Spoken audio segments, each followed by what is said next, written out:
Hey, all you Sonic Maniacs, the Sonic Maniac here. Today, we're talking about the Jakks Pacific Death Egg Zone Playset.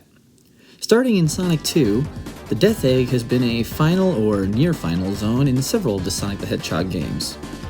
Many fans look at the Death Egg as the pinnacle of Dr. Ivo Eggman Robotnik's genius. Inspired by the Death Star from Star Wars, the Death Egg is Dr. Robotnik's super powerful space station. The exterior of this playset is based on the original and most iconic version of the design of the Death Egg.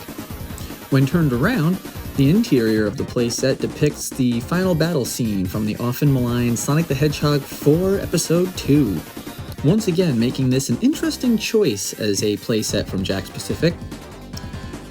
Positive to start, it's a playset of the Death Egg. It really is awesome that Jakks Pacific keeps cranking out cool figures, playsets, and vehicles for the Sonic the Hedgehog line of action figures. However, as we've seen in some of my other videos, as with this one, sometimes the choices they make for these sets make us question, why this one?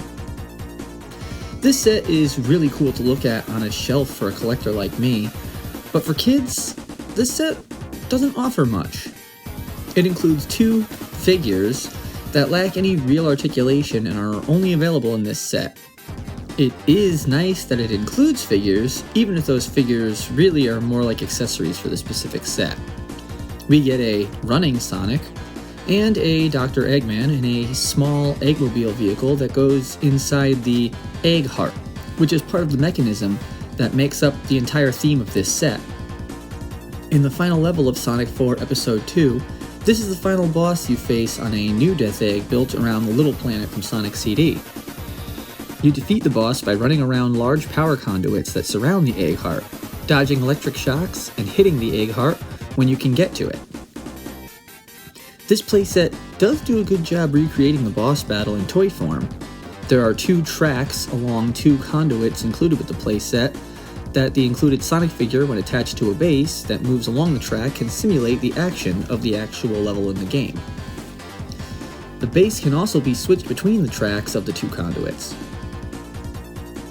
Along the bottom, there's a button that, when pressed, can push the Sonic figure up against a trigger along the bottom of the Egg Heart that simulates defeating the device and once again beating Dr. Eggman.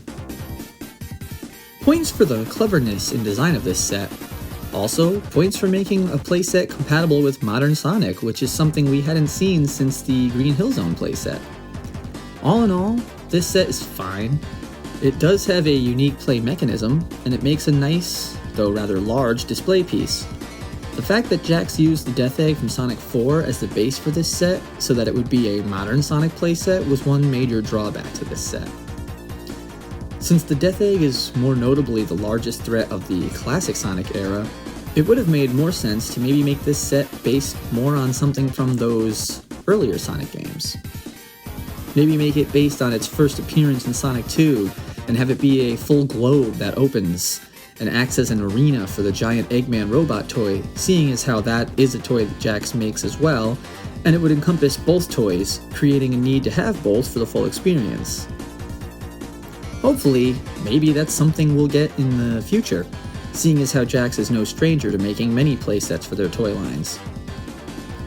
Next week will be the transition from zone playsets to vehicles, starting with the giant Eggman robot set. I'm also currently working on 2 game discussion topics, and that's why this channel has been mostly toy reviews lately. I can whip these up pretty fast, whereas the discussion videos take a lot longer. Thank you for your patience, and leave me a comment if there's something you'd like to see from this channel in the future.